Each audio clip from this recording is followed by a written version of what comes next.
문이 열리는 순간 내 인생도 함께 열렸다가 무너졌습니다.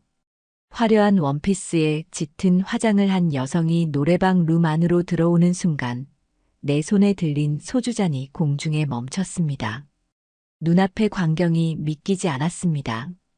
그 여자는 10년 전 회사 행사 때마다 명품 백과 화려한 주얼리로 모두의 시선을 사로잡았던 그 사람이었습니다. 서윤정 씨? 내 목소리가 떨리고 있었습니다. 윤정도 나를 발견하고 걸음을 멈췄습니다. 잠시 당황한 표정이 스쳐 지나갔지만 이내 프로페셔널한 미소를 지었습니다. 재석 씨, 오랜만이에요. 그 목소리를 듣는 순간 시간이 거꾸로 흐르는 듯 했습니다. 서윤정은 내가 직장 초년생일 때 상사였던 김상태 부장의 아내였습니다. 그 시절 김 부장은 내게 혹독한 가르침을 준 스승이자 롤모델이었습니다.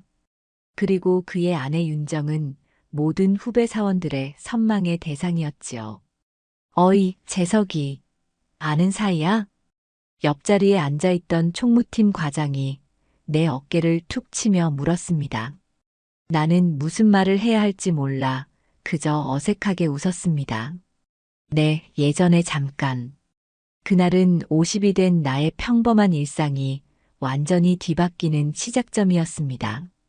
대기업 영업부에서 25년째 근무하며 부장 자리까지 올라왔지만 나의 삶은 늘 단조로웠습니다. 아침 6시 반에 일어나 출근 준비를 하고 아내 혜란이 챙겨주는 아침을 먹은 뒤 회사로 향합니다. 밤 9시가 넘어서야 집에 돌아와 간단히 샤워하고 잠자리에 드는 일상이 반복되었지요. 그날도 평소와 같은 금요일이었습니다. 월말 실적 보고가 끝나고 팀장님이 회식을 제안했습니다. 오랜만에 회식이라 모두들 신나게 소주잔을 기울였습니다. 한 잔, 두 잔, 술이 몇 잔 돌자 부서장이 일어나 큰 소리로 외쳤습니다. 오늘은 도우미 불러볼까요? 기분 좀 풀어야죠. 사실 나는 내심 반대했습니다. 집에 가서 쉬고 싶었거든요. 하지만 다들 찬성하는 분위기에 말을 꺼내지 못했습니다. 그리고 그 순간이 찾아왔습니다. 돌이켜보면 그때 자리를 떠났어야 했습니다. 하지만 운명이란 게 있다면 그건 피할 수 없는 것인지도 모릅니다. 윤정은 완벽하게 노래방 도우미 역할을 해냈습니다. 아무 일도 없었던 것처럼 자연스럽게 술을 따르고 노래를 함께 부르며 분위기를 띄웠습니다. 하지만 가끔 우리 눈이 마주칠 때마다 나는 심장이 쿵쾅거리는 것을 느꼈습니다. 그녀의 눈빛에는 제발 비밀로 해주세요라는 간절한 메시지가 담겨 있었습니다. 회식이 무르익을 때쯤 나는 화장실에 가는 척하며 자리를 떴습니다.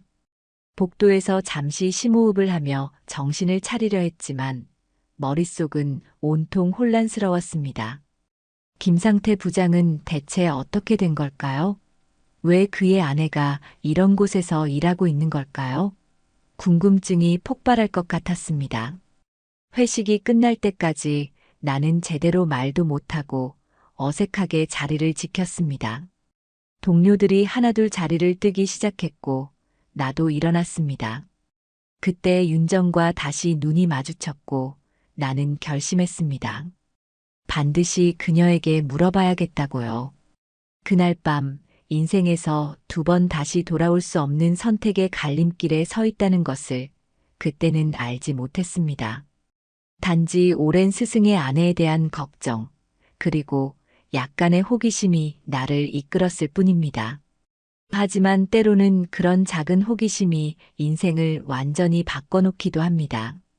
그날 밤 내가 내린 선택은 나중에 후회하게 될 큰 실수의 시작이었습니다. 회식이 끝난 뒤 동료들은 제각기 귀가했습니다. 나는 일부러 뒤처져 윤정의 뒤를 따랐습니다. 노래방 뒷골목에서 담배를 피우고 있는 그녀를 발견했을 때 심장이 빠르게 뛰었습니다. 가로등 불빛 아래 서 있는 그녀의 모습은 예전의 화려함은 온데간데 없이 지쳐 보였습니다. 서윤정 씨. 내 목소리에 윤정은 화들짝 놀라며 뒤돌아봤습니다. 잠시 당황한 기색이 역력했지만 이내 담배를 땅에 비벼 끄고 쓴 웃음을 지었습니다. 아이고, 깜짝 놀랐네요. 부장님, 아직 안 가셨어요? 어떻게 된 거예요? 김 부장님은요? 나도 모르게 단도직입적으로 물었습니다. 윤정의 표정이 순간 굳었습니다. 한참을 침묵하더니 결국 눈물을 머금은 채 대답했습니다. 그 사람 사업이 망했어요. 도박까지 손대면서 모든 걸 잃었어요. 술 기운이 순간 싹 가셨습니다. 김상태 부장은 회사에서 실적의 귀재로 불리던 사람이었습니다. 냉철하고 권위적인 성격으로 직원들을 혹독하게 대했지만 나에게만큼은 특별한 신뢰를 보였던 분이었습니다. 그런 그가 사업에 실패하고 도박까지. 그럼 지금은 어디에? 윤정은 한숨을 깊게 내쉬었습니다. 도망갔어요. 해외로 남겨진 빚은 다 제 몫이 됐죠. 그 말을 듣는 순간 머릿속에 과거 기억이 스쳐 지나갔습니다. 김 부장이 갑자기 퇴사한다고 했을 때 모두들 해외 사업 확장을 이유로 알고 있었습니다. 그래서 회사 동료들은 여전히 김 부장님이 해외에서 잘 살고 있다고 믿고 있었습니다. 부장님, 제발 윤정의 목소리가 떨렸습니다. 아무한테도 말하지 말아주세요. 회사 사람들은 아직도 그 사람이 잘 사는 줄 알고 있으니까요. 그 순간 나는 그녀에게 깊은 동정심을 느꼈습니다. 한때 모두의 부러움을 샀던 여자가 이렇게 초라해진 모습으로 서 있다니 가슴이 아팠습니다. 어떻게 지내고 계세요? 도움이 필요하신 건? 괜찮아요. 윤정은 재빨리 눈물을 닦았습니다. 살아가는 방법은 다 있어요. 이렇게라도 일하면서. 말을 끝맺지 못하고 그녀는 고개를 숙였습니다. 그때 노래방 안에서 누군가 그녀를 부르는 소리가 들렸습니다.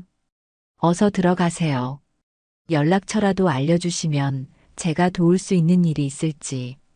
윤정은 잠시 망설이더니 내 핸드폰을 빌려 자신의 번호를 저장했습니다. 그리고 돌아서기 전 마지막으로 한마디를 남겼습니다. 믿어주셔서 고맙습니다. 집으로 돌아오는 길 나는 마음이 복잡했습니다. 늦은 시간에 돌아온 나를 기다리고 있던 아내 헤라는 평소와 같이 반겨주었지만 내 마음속은 온통 윤정으로 가득 차 있었습니다. 오늘 회식 어땠어? 그냥 그랬어. 별일 없었어. 거짓말이 너무 쉽게 나왔습니다. 평소 같았으면 회식 자리에서 있었던 일들을 소소하게 이야기했을 텐데 그날은 입을 다물었습니다. 헤라는 내 얼굴을 잠시 살피더니 이상함을 느꼈는지 물었습니다. 무슨 일 있었어? 얼굴이 안 좋아 보이네. 아니, 그냥 피곤해서 그래. 먼저 씻고 자자. 침대에 누웠지만 잠은 오지 않았습니다. 머릿속에는 윤정의 모습이 계속 맴돌았습니다. 그녀가 화려한 드레스를 입고 회사 행사에 참석했던 모습, 그리고 오늘 노래방에서 봤던 초라한 모습 사이의 극명한 차이가 가슴을 아프게 했습니다. 도울 수 있는 방법이 없을까? 그 생각이 떠나질 않았습니다. 김 부장에게 받은 가르침과 도움을 생각하면 그의 아내를 돕는 것은 당연한 일처럼 여겨졌습니다. 하지만 한편으로는 불안한 마음도 있었습니다. 이런 관계가 과연 적절한 것인지, 회사에 알려지면 어떻게 될지, 그렇게 밤을 뒤척이며 나는 다음 날 그녀에게 연락해보기로 결심했습니다. 단지 안부를 물어보고 도울 일이 있는지 확인하는 정도로만 생각했습니다. 하지만 그 작은 결정이 후에 내 인생을 뒤흔들 눈사태의 시작점이 될 줄은 몰랐습니다. 그날 이후 나는 매주 금요일마다 어딘가에 홀린 듯 윤정을 찾아갔습니다. 처음에는 단순히 그녀의 안부를 물어보는 것으로 시작했지만 점점 더 많은 시간을 함께 보내게 되었습니다. 노래방이 끝나는 시간까지 기다렸다가 윤정을 데리고 나와 늦은 저녁을 함께 먹는 것이 습관이 되었습니다. 괜찮으세요? 필요한 건 없나요? 매번 같은 질문을 던졌고 윤정은 미소를 지으며 대답했습니다. 덕분에 잘 지내고 있어요. 부장님이 이렇게 신경 써주시니 정말 감사해요. 하지만 그녀의 눈에는 항상 슬픔이 깃들어 있었습니다. 가끔 김 부장 이야기가 나올 때면 표정이 굳어지곤 했습니다. 그럴 때마다 난 더욱 그녀를 도와주고 싶은 마음이 커졌습니다. 어느 날 밤 포장마차에서 소주를 마시며 윤정은 조금 더 솔직한 이야기를 꺼냈습니다. 실은 요즘 기분이 너무 안 좋아요. 밤마다 악몽을 꾸고 자꾸 과거 생각이 나서 그녀의 눈에 눈물이 고였습니다. 내 손이 저절로 그녀의 손을 덮었습니다. 그녀는 손을 빼지 않았습니다. 요즘은 부장님 만나서 이야기하는 이 시간이 제일 좋아요. 그 말에 내 심장이 빠르게 뛰었습니다. 나도 모르게 그녀를 만나는 날만 기다리고 있었던 것이 사실이었습니다. 가슴이 떨렸습니다. 집에 돌아오면 아내 헤라는 항상 묻곤 했습니다. 요즘 야근이 많아? 매주 금요일마다 이렇게 늦게 들어오네. 응, 연말 결산 때문에 바빠서 그래. 거짓말이 점점 쉬워졌습니다. 처음에는 양심의 가책을 느꼈지만 어느새 그마저도 무뎌졌습니다. 헤란과의 대화는 점점 줄어들었고 아침에 출근할 때와 밤에 돌아올 때 짧은 인사만 나누는 정도였습니다. 사무실에서도 변화가 생겼습니다. 항상 꼼꼼하고 철저했던 내가 가끔 미팅 시간을 착각하거나 중요한 보고서를 놓치는 실수를 하게 되었습니다. 머릿속에는 온통 윤정 생각뿐이었으니까요. 팀장님 괜찮으세요? 요즘 좀 피곤해 보이시는데요. 후배의 물음에 나는 그저 웃으며 넘겼습니다. 아, 그냥 나이 들어서 그런가 봐. 걱정하지 마. 점심시간에 혼자 커피를 마시며 윤정의 문자를 확인하는 것이 일상이 되었습니다. 그녀의 문자는 항상 따뜻했습니다. 오늘도 힘내세요.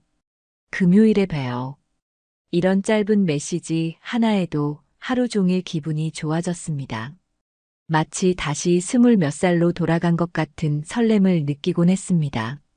어느 금요일 밤 윤정이 평소와 다른 제안을 했습니다. 재석 씨, 오늘은 말이야. 언제부터인가 우리는 서로를 직함 없이 부르기 시작했습니다. 그녀의 입에서 내 이름이 나오는 순간 가슴이 따뜻해졌습니다. 이 근처에 조용한 카페가 있어요. 거기서 좀 더 편하게 이야기할까요? 그곳은 생각보다 아늑하고 조용했습니다. 우리는 평소보다 더 깊은 이야기를 나누었습니다. 어린 시절 추억, 꿈꿨던 미래, 그리고 지금의 고민들까지. 윤정은 점점 더 나에게 마음을 열었고, 나 역시 그녀에게 내 이야기를 들려주었습니다. 사실 요즘 집에 들어가기 싫어요. 아내와는 대화가 없고, 아이들은 다 자기 삶이 바쁘고, 마치 빈 껍데기만 남은 것 같아요. 윤정은 내 손을 꼭 잡았습니다. 나도 그래요.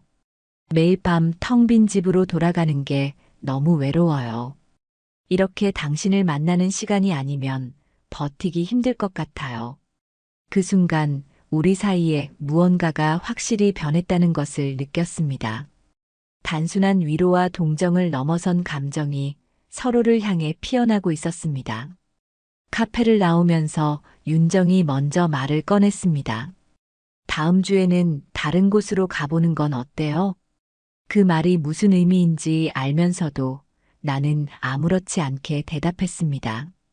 그래, 좋아요. 집으로 돌아가는 길, 나는 죄책감과 설렘 사이에서 갈등했습니다. 하지만 이미 마음은 윤정을 향해 기울어져 있었습니다. 그리고 다음 주 금요일, 우리 관계는 돌이킬 수 없는 방향으로 흘러가게 됩니다. 어느 금요일 저녁, 윤정이 평소와 다른 제안을 했습니다. 오늘은 다른 곳으로 가요. 그녀가 이끈 곳은 강남의 작은 호텔이었습니다.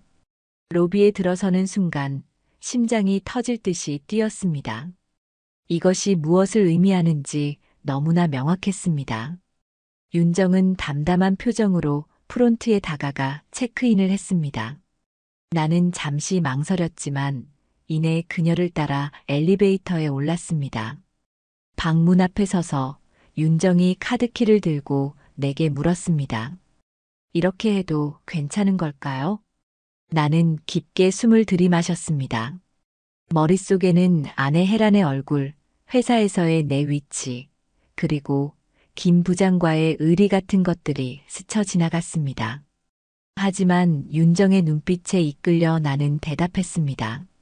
우린 이미 선을 넘었잖아요. 문이 열리고 우리는 안으로 들어갔습니다. 방은 생각보다 깔끔했고 창밖으로는 서울의 밤 풍경이 펼쳐져 있었습니다. 잠시 어색한 정적이 흐르다가 윤정이 먼저 다가왔습니다. 그녀의 눈에는 외로움과 갈망이 가득했습니다. 재석 씨, 지금 이 순간만큼은 모든 걸 잊고 싶어요. 그녀의 손이 내 얼굴을 감싸 안았습니다. 나는 마지막 양심의 가책을 뒤로하고 그녀를 끌어안았습니다.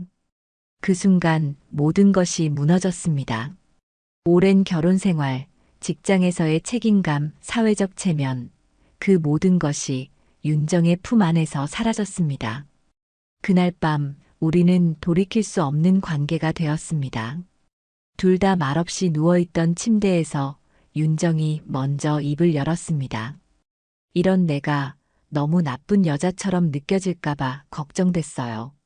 나는 그녀의 머리카락을 쓰다듬으며 대답했습니다. 아니에요.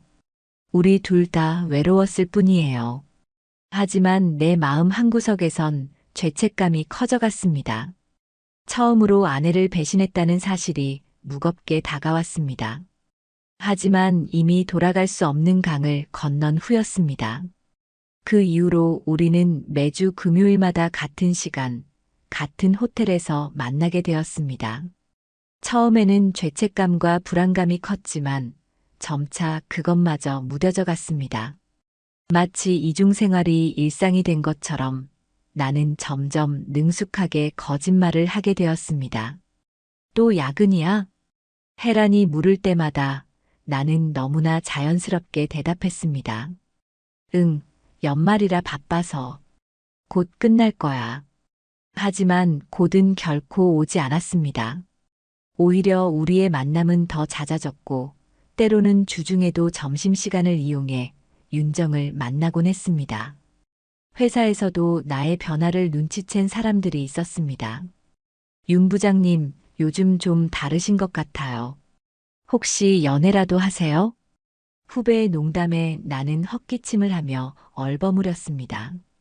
무슨 소리야, 이 나이에 연애라니. 하지만 정말로 나는 마치 첫사랑에 빠진 청년처럼 설레고 들떠 있었습니다. 매일 아침 윤정의 문자로 하루를 시작하고 밤에는 그녀와의 대화로 하루를 마무리했습니다. 혜란과의 관계는 점점 더 형식적이 되어갔고 주말에도 일이 있다는 핑계로 집을 나와 윤정을 만나곤 했습니다. 어느 날 호텔 침대에 누워 윤정이 조심스럽게 말을 꺼냈습니다. 재석 씨, 혹시 이혼할 생각은 없어요? 그 질문에 나는 숨이 막혔습니다. 솔직히 그런 생각을 안 해본 것은 아니었습니다. 하지만 현실적인 문제들이 머릿속을 스쳐 지나갔습니다. 아이들, 재산 분할, 회사에서의 평판, 글쎄요, 아직은 좀. 윤정은 이해한다는 듯이 미소 지었지만 눈빛에는 실망감이 묻어났습니다. 괜찮아요. 너무 서두르고 싶지 않아요. 지금 이대로도 행복하니까요. 하지만 그녀의 말과 달리 그날 이후로 윤정의 태도에 미묘한 변화가 생겼습니다.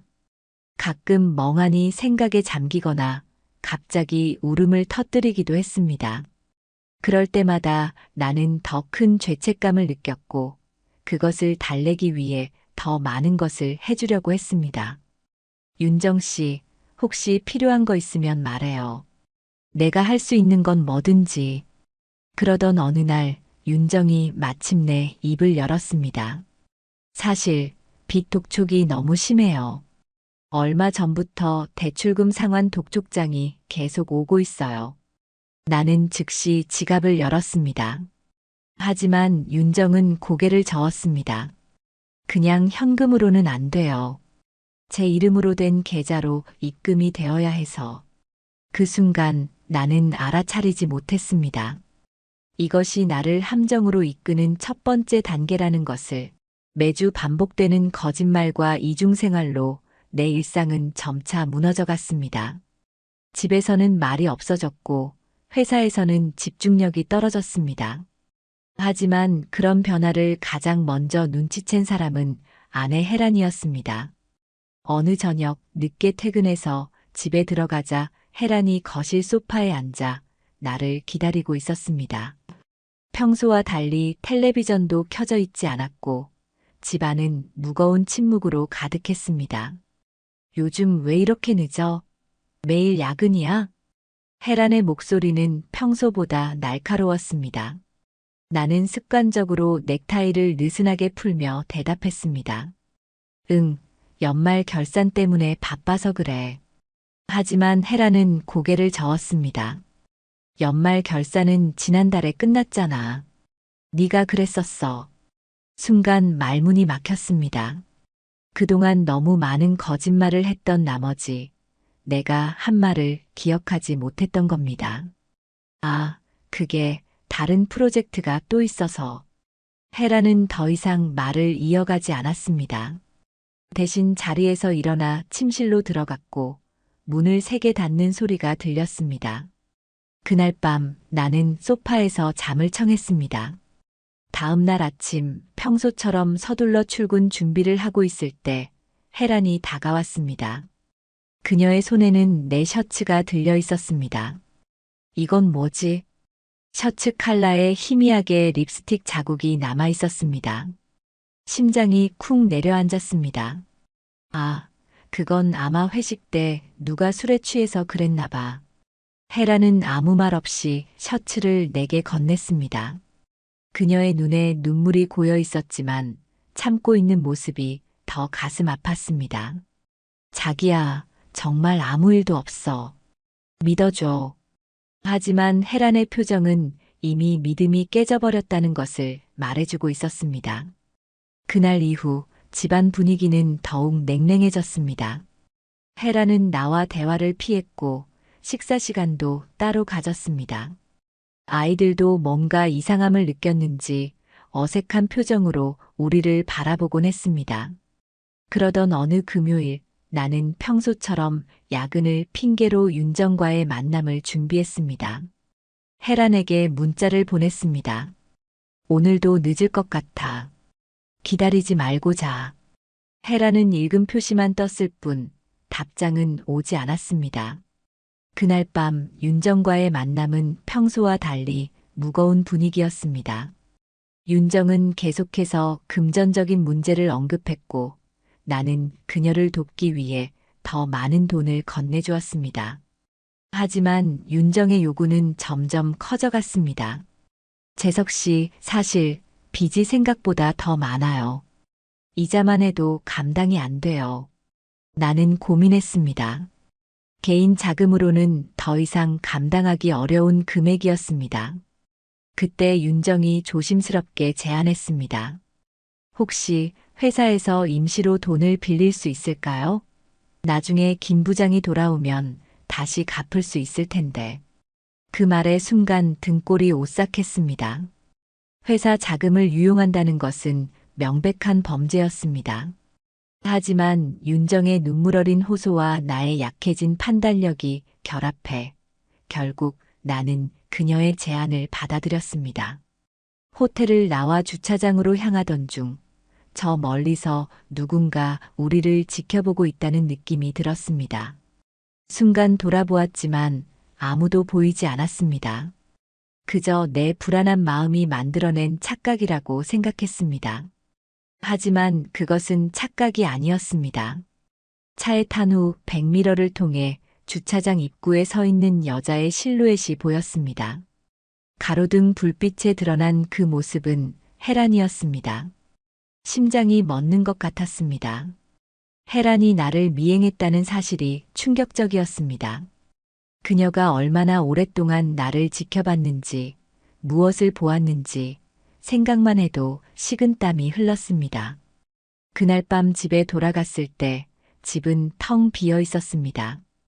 혜란은 없었고 침대 위에는 쪽지 한 장이 놓여 있었습니다. 더 이상 거짓말은 필요 없어. 당신이 누구와 있는지 다 봤어. 그 순간 모든 것이 무너지는 듯 했습니다. 아내에게 들켰다는 사실, 그리고 회사 자금을 유용하기로 한 결정, 모든 것이 한꺼번에 밀려와 가슴을 짓눌렀습니다. 핸드폰이 울렸습니다. 윤정이었습니다. 재석 씨, 내일 꼭 만나야 할 것 같아요. 중요한 이야기가 있어요. 나는 아무 말도 할 수 없었습니다. 이미 너무 깊은 수렁에 빠져 있었으니까요. 다음 날 윤정과의 만남은 평소와 달리 낮에 이루어졌습니다. 그녀가 고른 장소는 한강공원이었습니다. 가을 바람이 차갑게 불어오는 한강변에서 윤정은 평소보다 침울한 표정으로 나를 기다리고 있었습니다. 어젯밤에 무슨 일 있었어요? 윤정의 물음에 나는 깊은 한숨을 내쉬었습니다. 우리가 만나는 걸 혜란이 알아버렸어. 윤정의 얼굴이 창백해졌습니다. 잠시 침묵이 흐르다가 그녀가 떨리는 목소리로 말했습니다. 그럼 재석 씨가 내 명의로 돌려준 그 돈도 들킬까요? 그 말에 나는 깜짝 놀랐습니다. 그 돈이라뇨? 그때 도와주신다고 해서 재석 씨가 제 앞으로 돌려준 거잖아요. 나중에 김 부장이 돌아오면 다시 정리하기로 했던 거. 윤정의 말에 혼란스러웠습니다. 우리 관계가 시작된 이후 윤정은 종종 금전적 도움을 요청했고 나는 개인 돈으로 그녀를 도왔습니다. 하지만 최근에는 금액이 커져 회사 프로젝트 명목으로 일부 자금을 그녀의 계좌로 옮긴 것은 사실이었습니다. 아, 그 돈요. 아직 혜란이는 그건 모를 거예요. 윤정은 안도의 한숨을 내쉬었습니다. 하지만 그녀의 눈빛은 여전히 불안해 보였습니다. 재석 씨, 사실 제가 너무 죄책감이 들어요. 당신 결혼 생활까지 망치게 해서. 그녀의 눈에 눈물이 고였습니다. 나는 그녀의 손을 잡았습니다. 내 탓이에요. 내가 책임질게요. 그때 윤정이 갑자기 심각한 표정으로 말했습니다. 사실 더 큰 문제가 있어요. 이자를 못 갚아서 독촉이 심해지고 있어요. 이대로 가다간 제 신용이 완전히 망가질 것 같아요. 나는 깊은 고민에 빠졌습니다. 이미 상당한 금액을 윤정에게 건넸지만 그녀의 빚은 줄어들기는커녕 점점 커지는 것 같았습니다. 얼마나 더 필요한데요? 윤정은 잠시 망설이더니 작은 목소리로 말했습니다. 3천만 원 정도 더 있으면 모든 빚을 정리할 수 있을 것 같아요. 순간 숨이 막혔습니다. 그건 제 개인 돈으로 감당할 수 있는 금액이 아니었습니다. 그 정도 금액은 어렵겠는데요. 윤정의 눈에 실망감이 어렸습니다. 잠시 침묵이 흐르다가 그녀가 조심스럽게 말을 이었습니다. 혹시 회사 프로젝트 자금에서 잠시만. 나는 망설였습니다. 작은 금액이 아니었기 때문입니다. 하지만 윤정의 간절한 눈빛과 우리의 관계, 그리고 이미 건넨 돈들을 생각하니 뒤로 물러설 수 없었습니다. 알겠어요. 하지만 이번이 마지막이에요. 그리고 반드시 김 부장이 돌아오면 정리해야 해요. 윤정은 안도의 표정으로 내 손을 꼭 잡았습니다. 고마워요, 재석 씨. 당신이 아니었으면 정말 어떻게 살았을지. 그날 오후 나는 회사로 돌아가 프로젝트 자금을 윤정의 계좌로 송금했습니다. 손가락이 키보드 위에서 떨렸지만 이미 돌이킬 수 없는 선을 넘고 있다는 것을 알면서도 송금 버튼을 눌렀습니다. 집으로 돌아가는 길 마음은 무거웠습니다. 헤라는 어젯밤 이후 연락이 없었고 집에 들어서자 텅 빈 집이 나를 맞이했습니다. 식탁 위에는 쪽지 한 장이 놓여 있었습니다. 부모님 댁에 가 있을게요. 당신이 결정할 시간이 필요할 것 같아서. 그 말은 아직 이혼을 결정한 것은 아니라는 의미였습니다. 가슴 한편에서 안도감이 느껴졌지만 동시에 깊은 죄책감이 밀려왔습니다. 헤라는 내게 선택의 기회를 주고 있었지만 나는 이미 회사 돈을 빼돌려 윤정에게 건넸습니다. 그날 밤 집에 홀로 남아 소주병을 기울이며 내 상황을 되돌아보았습니다. 인생이 언제부터 이렇게 복잡해졌는지 불과 몇 개월 전만 해도 평범한 직장인이었던 내가 이제는 불륜에 회사 자금 횡령까지 모든 것이 악몽 같았습니다. 핸드폰이 울렸습니다. 윤정이었습니다. 돈 잘 받았어요. 정말 고마워요, 재석 씨. 이제 모든 빚을 정리할 수 있을 것 같아요. 나는 무거운 마음으로 대답했습니다. 다행이네요. 이제 좀 편해지겠군요. 통화를 마치고 소파에 누웠지만 잠은 오지 않았습니다. 머릿속은 온통 혼란스러움으로 가득했습니다. 윤정과의 관계를 계속해야 할지 아니면 헤란에게 돌아가 모든 것을 고백하고 용서를 구해야 할지 결정을 내려야 했지만 어느 쪽도 쉽지 않았습니다. 윤정과의 관계는 제게 새로운 열정과 설렘을 안겨주었습니다. 하지만 그것은 동시에 제 인생을 파괴할 수도 있는 위험한 불장난이었습니다. 그리고 회사 자금 횡령은 생각만 해도 등골이 오싹했습니다. 이대로는 안 되겠다는 생각이 들었습니다. 다음 날 윤정에게 모든 것을 정리하고 헤란에게 돌아가겠다고 말하기로 결심했습니다. 하지만 그 결심은 다음 날 아침 회사에서 날아온 한 통의 전화로 무너져 내렸습니다. 윤 부장님, 급하게 뵙고 싶은데요. 프로젝트 자금에 문제가 생긴 것 같습니다. 회사에 도착하자마자 재무팀장이 저를 사무실로 불렀습니다. 그의 표정은 심각했고 책상 위에는 여러 서류가 펼쳐져 있었습니다. 윤 부장님, 어제 큰 금액이 외부 계좌로 송금된 기록이 있는데 혹시 설명해 주실 수 있을까요? 심장이 쿵 내려앉았습니다. 이렇게 빨리 발각될 줄은 몰랐습니다. 침착함을 가장하려 노력했지만 목소리가 떨렸습니다. 아, 그건 새 협력업체 성금이에요. 곧 계약서 가져올게요. 재무팀장은 의심스러운 눈빛으로 저를 바라보았지만 더 이상의 질문은 하지 않았습니다. 자리로 돌아와 바로 윤정에게 전화를 걸었습니다. 큰일 났어요. 회사에서 송금 내역을 발견했어요. 당장 돈을 돌려놓아야 해요. 하지만 윤정의 전화는 받지 않았습니다. 문자를 보내도 카카오톡 메시지를 보내도 읽음 표시만 뜰 뿐 답장이 오지 않았습니다. 불안감이 점점 커져갔습니다. 퇴근 후 윤정이 사는 아파트로 향했습니다. 그동안 만남은 항상 호텔이나 외부였기 때문에 그녀의 집을 방문하는 것은 처음이었습니다. 초인종을 여러 번 눌러도 반응이 없자 이웃 주민에게 물어보았습니다. 저기요, 303호 사시는 분 혹시 보셨나요? 이웃은 의아한 표정으로 대답했습니다. 303호요? 거기 몇 달 전부터 비어 있는데요. 새 놓는다는 이야기도 없고. 그 말을 듣는 순간 등골이 오싹했습니다. 윤정이 준 주소는 가짜였습니다. 그녀는 처음부터 저에게 거짓말을 한 것이었습니다. 혼란스러운 마음으로 호텔로 향했습니다. 우리가 항상 만나던 그곳에 윤정이 있을지도 모른다는 희망을 가지고 말입니다. 프론트에 도착해 물었습니다.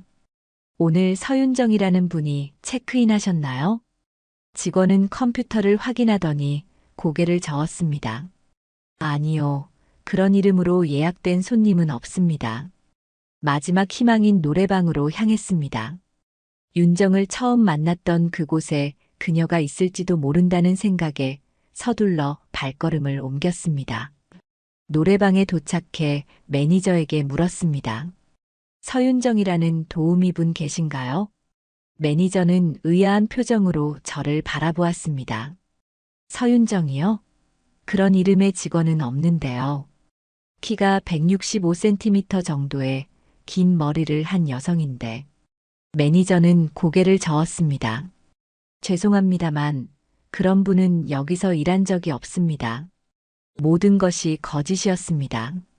윤정의 존재, 그녀와의 관계, 그녀가 말했던 모든 이야기가 거짓이었습니다. 그 사실을 깨달은 순간 몸이 떨려왔습니다. 혼란스러운 마음으로 돌아가던 중 핸드폰이 울렸습니다. 낯선 번호였습니다. 여보세요? 오랜만이군, 윤 부장. 그 목소리를 듣는 순간 온몸이 얼어붙었습니다. 김상태 부장의 목소리였습니다. 김 부장님? 그래, 나야. 우리 얘기 좀 해야겠어. 지금 강남 호텔로 와.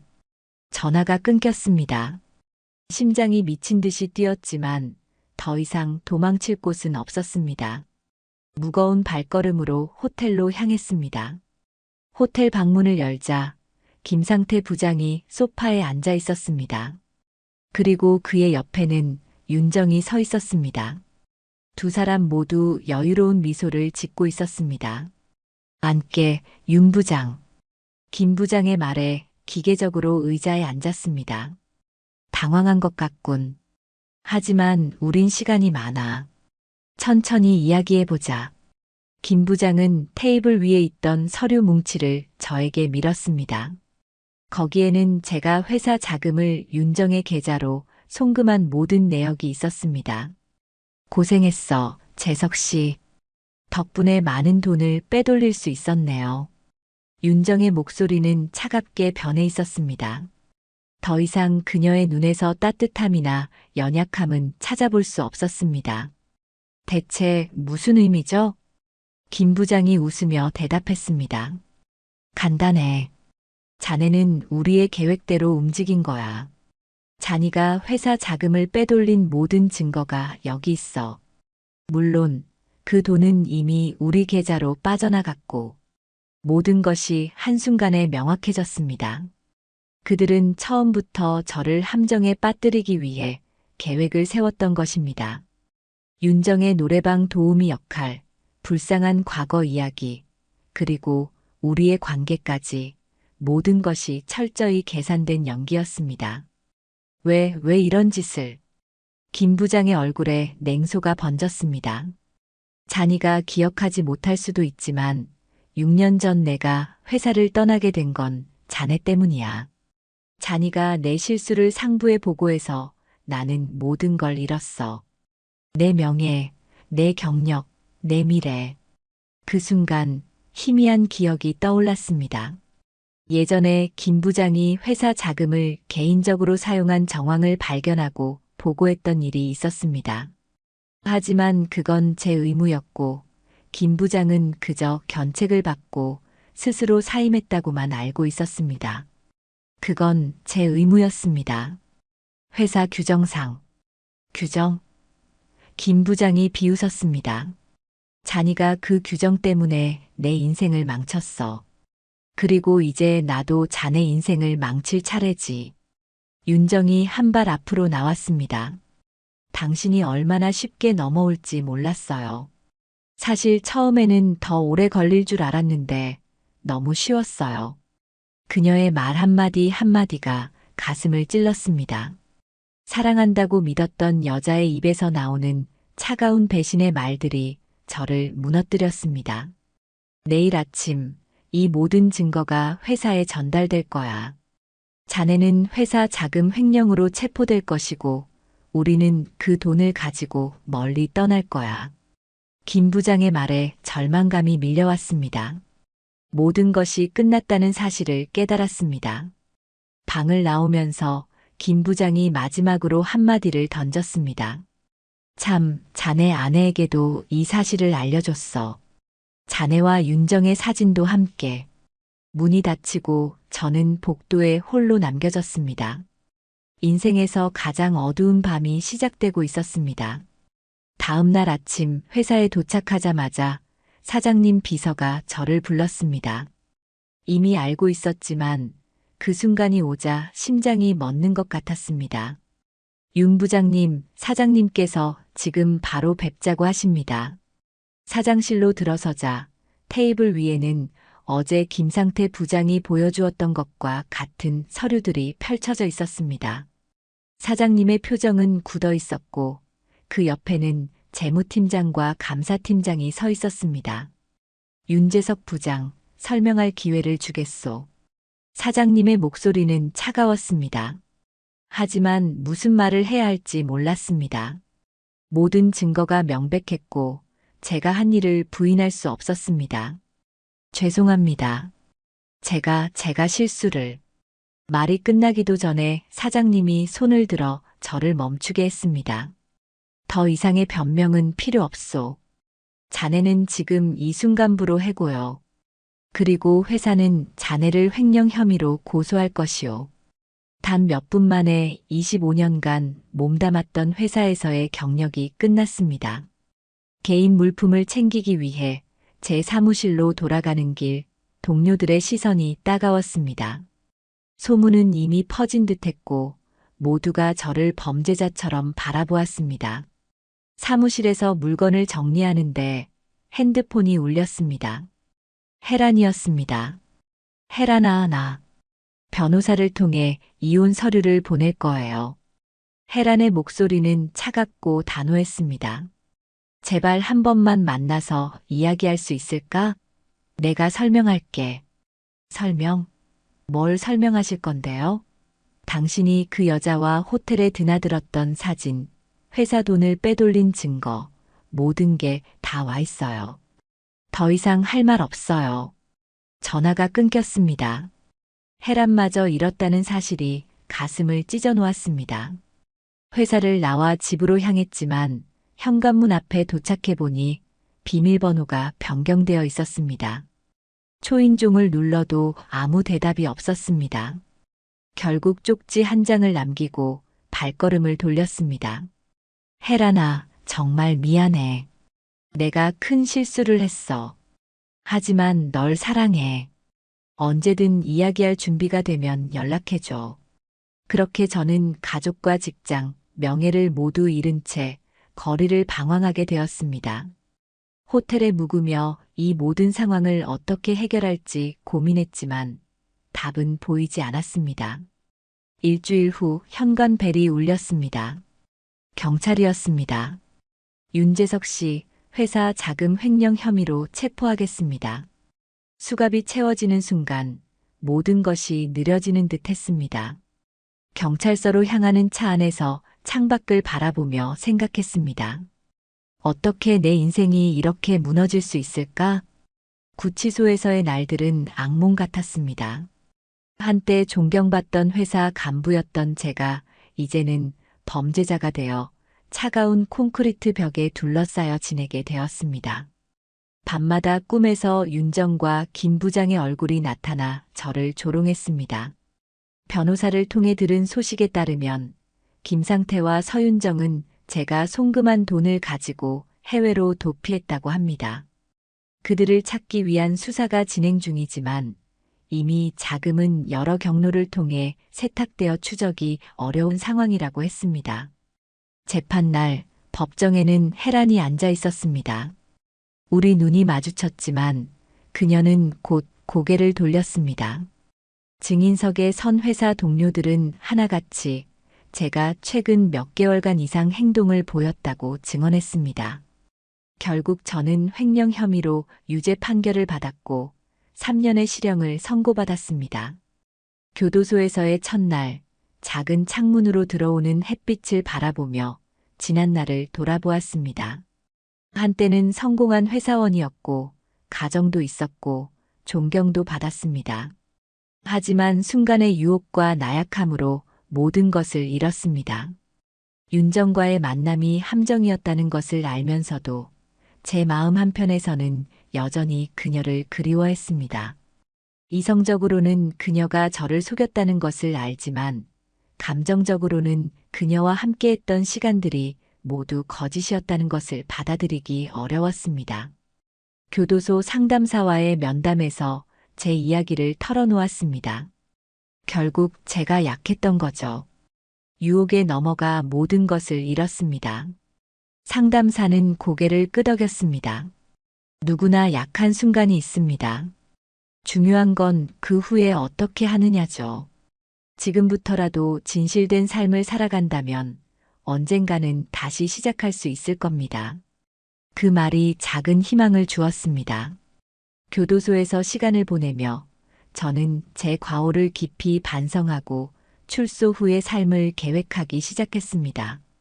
혜란과 아이들에게 진심 어린 사과의 편지를 썼고 비록 답장은 오지 않았지만 언젠가는 용서받을 수 있기를 바랐습니다.